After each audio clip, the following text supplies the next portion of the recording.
कृषि दर्शन के दिखैया जम्मू संगवारी हो, राम राम जय जोहार। कृषि दर्शन के ज्ञान वर्षा में संगवारी हो आप मन के स्वागत है।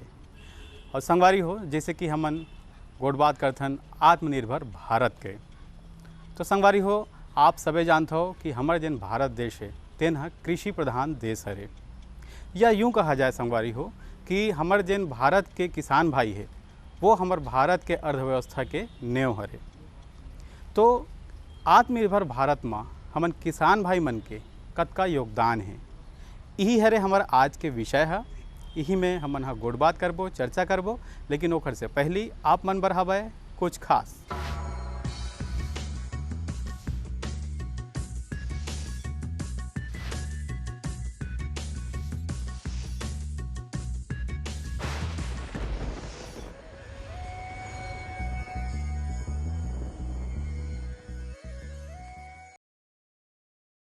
एग्री इंफ्रास्ट्रक्चर फंड या कृषि अधोसंरचना निधि, ये लगभग 1 लाख करोड़ रुपए की ऐसी निधि को बनाया गया है। और सबसे अच्छी बात इस योजना के अंतर्गत जो है वो किसानों के प्रक्षेत्र पर, मतलब किसान के अपने खेतों के स्तर पर ही या ऐसे किसानों के उत्पाद के जहाँ पर संग्रहण केंद्र हैं उसी स्तर पर इन संरचनाओं का, अधोसंरचनाओं का विकास किया जाएगा, जिसके माध्यम से त्वरित रूप से प्रसंस्करण या कटाई के पश्चात जो प्रसंस्करण अधोसंरचना की आवश्यकता पड़ती है, जैसे कि मैं बताऊं कि जो शीत चेन है या शीत श्रृंखला कोल्ड चेन बोलते हैं, या फूड प्रोसेसिंग प्राइमरी लेवल की हो, या जो हमारे प्रसंस्करण इकाइयों को स्थापित करने की बात की गई हो, तो ऐसे संरचनाओं का विकास जैसे कि मैंने बताया कि किसानों के अपने खेतों के स्तर पर या संग्रहण केंद्रों के स्तर पर किया जाएगा।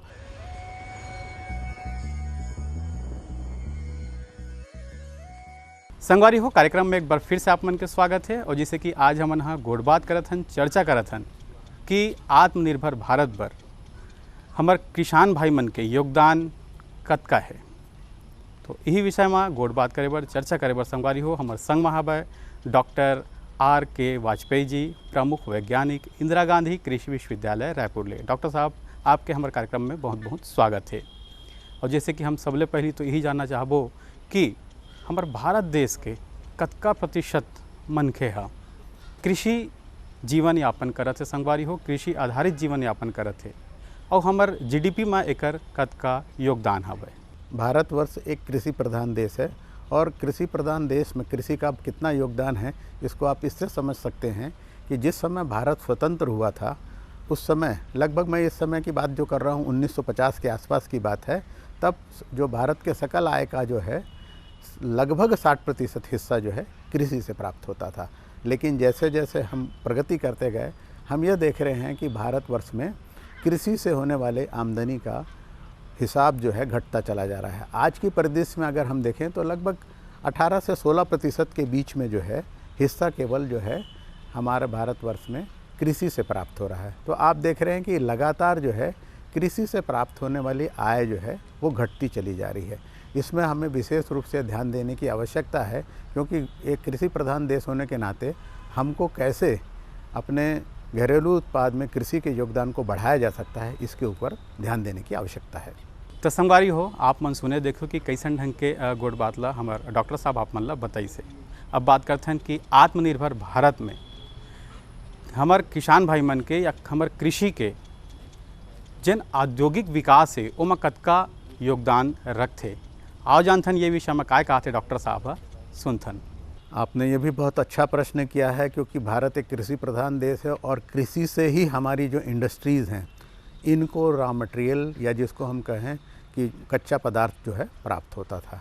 भारतवर्ष जो है इसमें मुख्य रूप से जिन खेतियों के लिए विशेष रूप से प्रसिद्ध रहा है या विदेशों में जिसके जो विभिन्न उत्पाद की जो आवश्यकता महसूस की जाती है, जिसकी डिमांड है, उसमें प्रमुख रूप से जो है वो है जूट है, चाय है, कॉफ़ी है, उसके अलावा टेक्सटाइल है, और हम देखते हैं कि मसाला या अनाज, इनकी भी विदेश में बहुत ज़्यादा डिमांड जो है भारतवर्ष की होती है। और हम अक्सर ये देखते हैं कि जो इसका उत्पाद का अगर हम देखें तो लगभग 50% जो इंडस्ट्रियल जो रॉ मटेरियल है उसमें हमारे जो खेती से प्राप्त होने वाली चीज़ें होती हैं जिससे उत्पाद तैयार किए जाते हैं और उनका निर्यात किया जाता है। और इनके साथ साथ अगर हम चाय, कॉफ़ी, मसाला और टेक्सटाइल को भी अगर जोड़ देते हैं तो हम देखते हैं कि ये लगभग जो निर्यात, जो टोटल निर्यात जो है उसका लगभग 70% हिस्सा जो है वो कृषि उत्पादों से हो रहा है। तो इसलिए हमको आत्मनिर्भर भारत में ये एक बहुत अच्छा सेक्टर हो सकता है जिसको ध्यान देने की आवश्यकता है। संगवारी हो, जैसे कि आप सभी जन ये बात ला जानत हो कि जब हमार भारत में हमार आवश्यकता के चीज़ बनही और ओकर उपयोग हमन करबो तो हमार भारत के अर्थव्यवस्था सुधरही। यही है हमार आत्मनिर्भर भारत के लक्ष्य है। एक संगे संग संगवारी हो, हमला यू बात के जरूरत है कि हमला आयात निर्यात में घलोक अच्छा खासा ध्यान देला पड़ी। तो आयात निर्यात में का योगदान है हमारे किसान भाई मन के, आओ जानथन और देखथन ये विषय में काय कहा थे डॉक्टर साहब। देखिए, आयात निर्यात में जैसा आपने कहा बहुत अच्छा ये भी प्रश्न है, क्योंकि हम अक्सर ये देखते हैं कि जो आयात निर्यात में जो शुरुआत में जो निर्यात बहुत कम हुआ करता था, आज की डेट में हम देखते हैं कि लगभग 60% हिस्सा जो है वो निर्यात किया जा रहा है, जो विशेष रूप से कृषि द्वारा उत्पादित पदार्थों का है, जिसका कि अंतर्राष्ट्रीय मार्केट में बहुत मूल्य है। और इसमें हम ये कहें कि कृषि उत्पाद उसमें बहुतायत में है, जिसमें कि हमारा जो आज अनाज आप देख रहे हैं, अनाज के बहुत ज़्यादा डिमांड जो है, हम यह सप्लाई जो है दूसरे देशों को कर रहे हैं। एक समय था जब हमारा उत्पाद जो है हम दूसरे देशों से 1900 अगर हम याद करें कि जब अकाल पड़ा था 65 में, उस समय जब हम आयात करने की स्थिति में थे, हमारे पास PL 480 परियोजना थी जिसमें लाल गेहूं का आयात किया जाता था। आज आप देख रहे हैं कि हम न केवल हमारे जो खाद्यान्न के भंडार पूर्ण रूप से भरे हुए हैं, बल्कि हम निर्यात में भी बहुत आगे आ चुके हैं। और निर्यात में हम खाद्यान्न प्रदाताओं का लगभग जो है 50% से 60% भाग जो है निर्यात भी कर बहुत अच्छा योगदान अपने देश की उन्नति में कर रहे हैं। संगवारी हो, जैसे कि हमार भारत देश है कृषि प्रधान देश है, और यहाँ हमन ऐसे कौन कौन से प्रकार के फसल है जिला ले करके, और एक संगे संग यूँ बात ला हम जानबो कि मसाला के खेती करके का हमार किसान भाई मन आत्मनिर्भर हो सकत है। आओ जानथन ये विषय में काय कहा थे डॉक्टर साहब। हमारा ये कहना है कि जो अगर हम ये बात करें हमारे देश की, ये हमारे देश का जो जलवायु समशीतोष्ण है, इसमें सभी प्रकार की फसलों का उत्पादन किया जा सकता है। जैसा आप देखते हैं कि बहुत से देशों में इस तरह का जलवायु नहीं है। ये हमारे लिए जो है कहें कि वरदान है, और इस जलवायु में हम विभिन्न प्रकार की फसलों का खेती कर सकते हैं। आप देखते हैं कि हमारे यहाँ जो है हिमाचल प्रदेश, कश्मीर से लेकर कन्याकुमारी तक जो वातावरण है अलग अलग समय में अलग अलग रहता है। तो निम्न से निम्न तापमान भी और अधिक से अधिक तापमान है, जिसमें बहुतायत प्रकार के फसलों का हम उत्पादन करते हैं और इनका हम निर्यात भी कर रहे हैं। या इनके हम ये कह सकते हैं कि हमारी जो जलवायु है हमको सभी प्रकार के फसलों के उत्पादन के लिए प्रोत्साहन देती है। और इसीलिए अभी आप देख रहे हैं कि कृषि में न केवल हम धान के उत्पादन में बहुत आगे आते जा रहे हैं, गेहूं के उत्पादन में, दलहनी और तिलहनी फसलें जिसके बारे में पहले ये कहा जाता था कि शायद हमारा उत्पादन का स्तर कम है, उसको भी अब हमने काफ़ी बढ़ा लिया है। माने दलहन और तिलहन का भी हमें जो आयात करना पड़ता था वो धीरे धीरे कम होता जा रहा है। तो आत्मनिर्भर भारत में जो जहाँ तक इन सब चीज़ों की बात है, तो खाद्यान्न, तेल और दलहन, ये सब में जो हमारे सरकारों का जो प्रयास रहा है सराहनीय रहा है। और उन्होंने जो ICAR नामक जो संस्था स्थापित की थी, उसकी वजह से जो वैज्ञानिकों द्वारा विभिन्न प्रकार के जातियों का जो कहना चाहिए निर्माण किया गया या विकसित की गई, उनकी वजह से हमारी विभिन्न भौगोलिक परिस्थिति के हिसाब से उत्पादकता भी लगातार बढ़ती जा रही है। आज हम देखते हैं कि धान की, गेहूं की जो उत्पादन देने वाली जातियां हैं, जैसे आप देख रहे हैं कि जलवायु परिवर्तन हो रहा है। जलवायु परिवर्तन में अभी वातावरण का तापमान बढ़ रहा है। ऐसे बढ़ते हुए तापमान में जो है हमको कौन सी फसल उगानी चाहिए, और जो हमारी परंपरागत जो फसलें थी उनमें भी हमने ऐसी जातियाँ विकसित कर ली जो उन जलवायु को सहन कर सकते। जैसे आप देखते हैं कि ठंड का पीरियड अब भारतवर्ष में कम हो रहा है, तो घटते हुए ठंड की स्थिति में हमने तापमान रोधी जो है गेहूं की जातियां विकसित कर ली, जो अधिक, जो जैसे ही तापमान बढ़ता है ठंड कम होती है, उसमें भी जो है हमारी बहुत सी गेहूं की जातियां जो है बहुत अच्छा उत्पादन दे रही हैं। तो इस तरह से हम कह सकते हैं कि जो परिवर्तन हो रहा है जलवायु में, उसके उत्पादन में हमारे पास अनेक तरह की जातियां हैं जो कि विभिन्न परिस्थिति के हिसाब से उनका उत्पादन का स्तर बहुत अच्छा होता रहा है। जहाँ तक आपने प्रश्न किया मसाला वाले फसलों के बारे में, तो ये बहुत अच्छा प्रश्न है, क्योंकि आप जानते हो कि हिंदुस्तान मसालों के लिए भी जाना जाता है और हमारे जो मसाले हैं ये निर्यात के द्वारा बहुत अच्छा पैसा हमारे देश के लिए आता है। क्योंकि अभी आप देख रहे हैं कि मसाले में हम न केवल मतलब एक दो मसाले, बल्कि अब तो हमारी जो ICAR ने जो समिति बनाई है वो अलग अलग क्षेत्रों में कौन कौन से मसाले के लिए कौन कौन से उपयुक्त जगह हैं उनको उसी के हिसाब से चिन्हांकित करके नए नए जो प्रयोगों के द्वारा नई नई जो जातियाँ विकसित कर ली हैं, तो हम उसमें मसाले के क्षेत्र में बहुत अच्छा प्रगति कर रहे हैं। अब जो है आप देख रहे होंगे कि केरल में जो पहले जो मसाले के लिए प्रमुख रूप से फेमस था केरल हमारा राज्य, उनमें वहाँ पे उपजाई जाने वाली समस्त प्रकार के मसाले जो है वो देश के अन्य भागों में हुए। चूँकि हम छत्तीसगढ़ में रहते हैं तो जैसे मैं आपको कहूँ कि छत्तीसगढ़ के बस्तर क्षेत्रफल में जैसा मसालों का उत्पादन हो रहा है वो केरल के बराबर है और बहुत ही बढ़िया क्वालिटी का जो है हमारा उत्पाद तैयार हो रहा है। तो ऐसी स्थिति में हम कर सकते हैं कि मसाला भी जो है इस क्षेत्र के लिए एक बहुत अच्छा, या भारतवर्ष के लिए बहुत अच्छा ऑप्शन हो सकता है, जिसके निर्यात के द्वारा हम भारत को आत्मनिर्भर भारत में बनाने में बहुत अच्छा अपना समर्थन प्रदान कर सकते हैं। तो संगवारी हो ढेर अकन चर्चा अभी बाँचे हवै, गोड़ बात बाँचे हवै, लेकिन ओकर से पहले अब बेरा हो गए एक ठन सुघर संदेश के। आप मन दिखाओ ये संदेश ला। मेरे साथ बोलो ए बी। अरे नादान, बच्चे को ABC सिखा रहा है। अरे काम धंधे की ABC तू कब सीखेगा? ये देख विज्ञापन। तेरे जैसे कृषि विज्ञान सीखे हुए युवाओं के लिए भारत सरकार के कृषि मंत्रालय ने एक योजना बनाई है, AC/ABC। AC/ABC?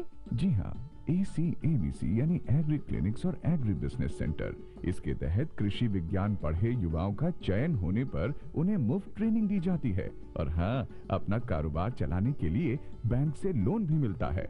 इसके साथ ही अगर युवा अपने इलाके के किसानों की खुशहाली के लिए उन्हें खेती बाड़ी व अपने कारोबार से जुड़ी लाभदायक जानकारी देते रहेंगे तो उन्हें लोन पर 36 से 44% तक की सब्सिडी भी मिलेगी। तब तो मैं जरूर सीखूंगा काम धंधे की ABC। शाबाश, चलो अपनाएं स्वरोजगार, खेती में हो विकास अपार। हर जोखिम से निकल कर फसल आए, सुरक्षित हो जाए। फसल बीमा से हर किसान अब आत्मनिर्भर हो जाए। अब सूखा पड़े या बाढ़ आ जाए कोई डर नहीं, अब ओले पड़े या कीट पतंगे फसल खा जाए कोई फिक्र नहीं। अब कैसी भी आपदा हमारी फसल पे आ जाए, क्षति होने पर हमारे दावों का उचित भुगतान मिलता है, क्योंकि हमने लिया है प्रधानमंत्री फसल बीमा। बुआई से फसल कटाई तक हर जोखिम का दावा, न्यूनतम प्रीमियम पर अधिकतम भुगतान का वादा। योजना से हर साल जुड़ रहे हैं 5 करोड़ से ज्यादा किसान। अब आपकी है बारी। नजदीकी कृषि कार्यालय, सहकारी समिति, बैंक शाखा, अधिकृत बीमा कंपनी या जन सेवा केंद्र में स्वेच्छा से करा सकते हैं पंजीकरण। फसल बीमा पोर्टल या फसल बीमा ऐप द्वारा भी किया जा सकता है पंजीकरण। प्रधानमंत्री फसल बीमा योजना, आपकी फसलों का संपूर्ण सुरक्षा कवच। कृषि एवं किसान कल्याण मंत्रालय, भारत सरकार। गांव और शहर शहर में बात चली, राष्ट्रीय बागवानी मिशन की लहर चली। आसान हुआ अब फल फूल मसाले उगाना, नर्सरी लगाना और जैविक खेती अपनाना। अब हुआ तकनीकी प्रशिक्षण पाना आसान, विपणन के लिए भी है सहायता के प्रावधान। अधिक जानकारी के लिए जिला बागवानी अधिकारी या राज्य बागवानी निदेशक से संपर्क करें। राष्ट्रीय बागवानी मिशन, जीवन संवारे, खुशियां फैलाए। संगवारी हो आत्मनिर्भर भारत बनाए बर संपूर्ण भारत में जेन भी हमार उपयोग के सामान हैं तेन ला हमार भारत में ही बनही और ओला हम उपयोग करबो, एकर संगे संग हम ओला विदेश घलोक भेजबो, तब आत्मनिर्भर भारत के सपना हाँ पूरा होही। और हर प्रकार के कृषि के जन क्षेत्र है उहू में अब जैसे हम बात करत हन कि आत्मनिर्भर भारत के सपना ला पूरा करे बर हमार फल फूल और हमार बागवानी हैं, यह कैसन ढंग के योगदान प्रदान करत है। आओ सुनथन और देखथन काय कहा थे ये विषय में डॉक्टर साहब? फल फूल बागवानी, अभी आप देख रहे हैं कि भारत सरकार की बहुत सारी परियोजनाएं चलती हैं जिसमें हम अपने छोटे किसानों को प्रोत्साहित करने के लिए mission integrated development horticulture development programme जो है MIDH के द्वारा सहायता प्रदान करते हैं। उनको विभिन्न प्रकार की फसलों को उत्पादित करने में जो लागत में उनको सब्सिडी प्रदान करने का कार्य जो है भारत सरकार के द्वारा किया जा रहा है। राज्य शासन में भी इसमें काफ़ी बढ़ चढ़ कर हिस्सा ले रही है और फल फूल सब्जी के उत्पादन में जो है निरंतर प्रगति हो रही है। आप देख रहे हैं कि हमारा फल फूल बागवानी का जो क्षेत्रफल है वो कम क्षेत्रफल में भी होते हुए बहुत ज़्यादा उत्पादन हो रहा है। और इसमें सिर्फ एक चीज़ की ध्यान जो आवश्यकता है वो चूँकि अब किसानों के द्वारा जो है काफ़ी मात्रा में फल फूल सब्जी का उत्पादन कर रहे हैं, तो इसका मैनेजमेंट कैसे किया जाए इनको, क्योंकि ये बहुत जल्दी ख़राब हो जाती हैं, तो इन फसलों को कैसे हम संरक्षित करें और किसानों की आमदनी को कैसे बढ़ाएं। अभी आप देख रहे हैं पहले छत्तीसगढ़ में पुष्प की खेती बिल्कुल नहीं होती थी। आज जब पहले आप देखते थे, आज से 4 साल 5 साल पहले जो है जो भी फूल हमारे पास जो दिवाली के सीज़न में जब बहुत ज़्यादा डिमांड होती थी कलकत्ता या बेंगलोर से आता था। आज की स्थिति में हमारे कृषक जो हैं पुष्प की खेती करने लगे। न केवल पुष्प की खेती से वो मतलब स्वयं आर्थिक रूप से सक्षम हुए हैं, बल्कि प्रदेश की आवश्यकता की काफ़ी मात्रा अब पूर्ति करने लगे हैं। तो वो जो डिमांड थी जो विभिन्न जो राज्यों से प्राप्त हो रही थी वो अब छत्तीसगढ़ अपने स्तर पर पूरा कर रहा है। तो ये एक बहुत अच्छा क्षेत्र है जहाँ पे हमारे किसान भाई उन्नति कर रहे हैं। इसी प्रकार से सब्जियों की बात करें तो सब्जी के क्षेत्रफल में भी छत्तीसगढ़ बहुत आगे निकल चुका है और हमारे कृषक जो हैं इसमें बहुत ही उन्नत किस्म की खेती कर रहे हैं और उस उन्नत किस्म के द्वारा जो है हमारे किसानों को बहुत बढ़िया वो ट्रेनिंग भी देते हैं। विश्वविद्यालय इंदिरा गांधी कृषि विश्वविद्यालय जो है इसके द्वारा किसानों को उन्नत खेती के लिए प्रशिक्षित किया जा रहा है। अभी आप देख रहे हैं कि खेती में जो हम जो ऑफ सीजन जो कल्टीवेशन की बात करते हैं जिसमें हम पॉली हाउस में और इसके द्वारा जो है खेती कैसे कर सकें जिससे कि किसानों को अच्छी आमदनी प्राप्त करें, उसके लिए भी प्रयास कर रहे हैं। और रहा जहाँ तक फलों की बात है, अभी आप देख रहे हैं कि छत्तीसगढ़ का जो हमारा उत्तरी क्षेत्रफल है सरगुजा का, यहाँ पर हम लोग देख रहे हैं कि हमने लाकर जो विभिन्न जातियाँ थीं हिमाचल प्रदेश की जो हम कहें फलों की, उनको भी लगाकर हमने परीक्षण किया और देखा जो सेब जैसी फसल जो है छत्तीसगढ़ के उत्तरी क्षेत्रफल में सरगुजा जैसे इलाकों में जहाँ पहाड़ी क्षेत्र हैं वहाँ बहुत अच्छा इसका परफॉर्मेंस आ रहा है। आलू का बहुत बढ़िया उत्पादन प्राप्त कर रहे हैं। आलू के बीज उत्पादन के लिए बहुत अच्छा जो एनवायरनमेंट है वो हमको मिल रहा है। तो हमको दूसरी जगह देखने की जो आत्मनिर्भर भारत की जो बात कर रहे हैं तो किसान स्वयं अपना बीज यहाँ धीरे धीरे उत्पादित करने लगेगा और उसको दूसरों जो कंपनियों के ऊपर या विदेशियों कंपनियों के ऊपर निर्भर रहने की आवश्यकता नहीं होगी। जहाँ तक इसमें आपने कहा एक हमारी राज्य सरकार ने भी बहुत बढ़िया कार्यक्रम शुरू किया है, नरवा गरवा घुरवा बाड़ी। तो बाड़ी में उन्होंने हमारे किसान भाइयों के लिए बाड़ी के क्षेत्रफल में बीज प्रदाय करने का एक अच्छा कार्य किया है। उससे क्या हो रहा है कि किसान भाइयों को उनके बाड़ी में लगाए जाने वाली जो विभिन्न सब्जियों की फसलें हैं, फल फूल की फसलें हैं, वो प्रदाय कर रही है सरकार, उसको प्रदान कर रही है, जिससे किसान भाई जो हैं अपने बाड़ियों में बहुत बढ़िया उद्यान स्थापित कर रहे हैं और सब्जी भाजी का उत्पादन कर रहे हैं। संगवारी हो जैसे कि आप मन देखा हो सुना हो हमारे डॉक्टर साहब बहुत सुघर जानकारी आप मन ला देवत है। अब हम यहाँ बात करते हैं जन आजकल बहुत अधिक चलत है कि जैविक खेती।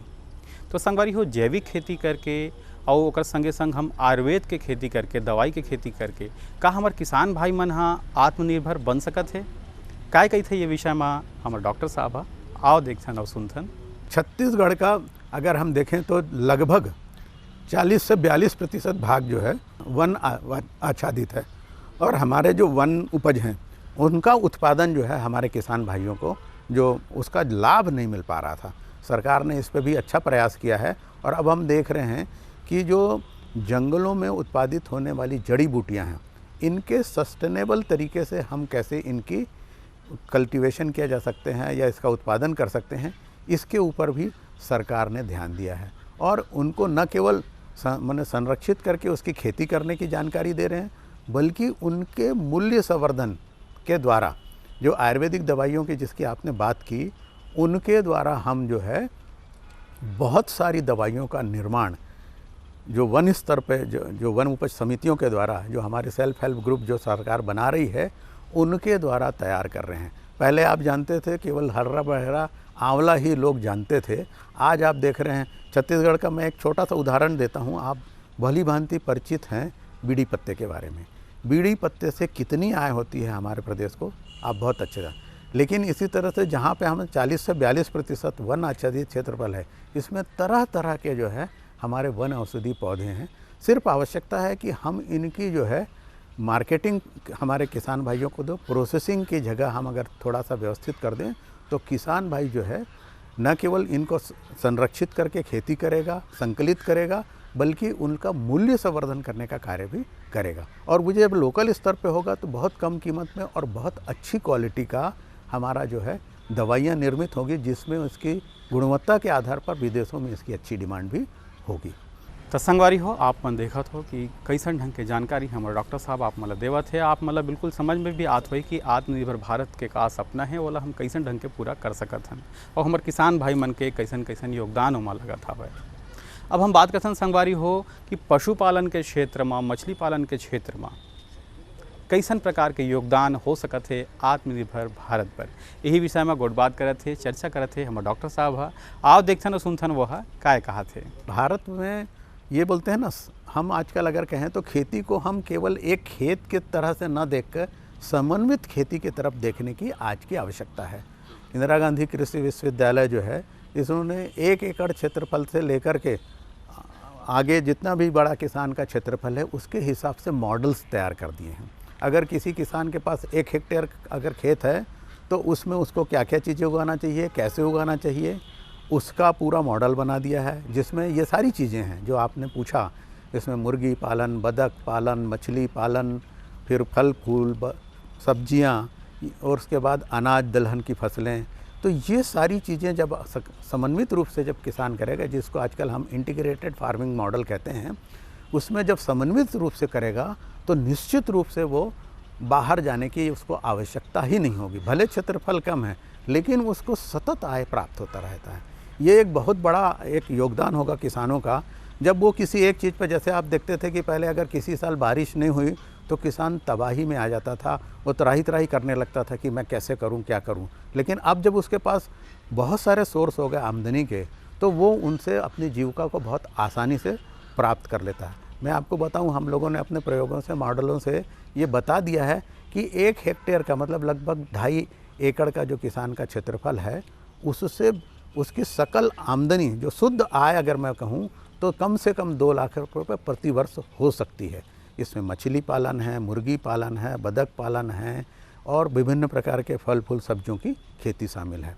अभी आपने जैसे कहा मछली पालन के बारे में, तो अब क्या है, छोटे से छोटे हम लोगों ने बायोफ्लॉक के द्वारा मछली पालन का भी बहुत बढ़िया एक डिमॉन्स्ट्रेशन किसान भाइयों के खेतों में देना शुरू किया है, जो अपने बाड़ी में ही 100 बाई 100 स्क्वायर मीटर वर्ग मीटर या कहें अगर उससे छोटा है तो वर्ग फुट में ही एक टंकी का निर्माण करके वहाँ पे भी वो मछली पालन कर सकता है। और जो आधा हेक्टेयर क्षेत्रफल में जो उससे उत्पादन मिलता है, लगभग उसके बराबर किसान उससे मछली प्राप्त कर सकता है। सिर्फ थोड़ा सा ध्यान देने की आवश्यकता। और आज आप देख रहे हैं कि किसान भाई इसमें सतत प्रयत्नशील हैं और बहुत अच्छा कार्य भी इस क्षेत्र में वो लोग कर रहे हैं। तो मछली पालन, कुक्कुट पालन, बतख पालन, गौट पालन, गाय बकरी पालन, ये हमारे किसानों के लिए आने वाले समय में समृद्धि का परिचायक होगा। तो संगवारी हो कैसे लगी हमार आज के हमार ज्ञान है, ये ला आप मन जरूर बताहू। हमार पता तो आप मन ला पता है। कार्यक्रम कृषि दर्शन द्वारा निदेशक, दूरदर्शन केंद्र, शंकर नगर, रायपुर, छत्तीसगढ़ 492007। संगवारी हो हमार मन के ईमेल पता घलो है। ईमेल पता है programddkraipur@yahoo.com। आप मन हमला संगवारी हो पत्र लिखाओ, ईमेल करो। आप मन के पत्र के ईमेल के दोनों के स्वागत है। तो संगवारी हो आपके किसान मितान अगले अंक में नामा विषय के संग फेरा ही। तब तक बर जय जोहार।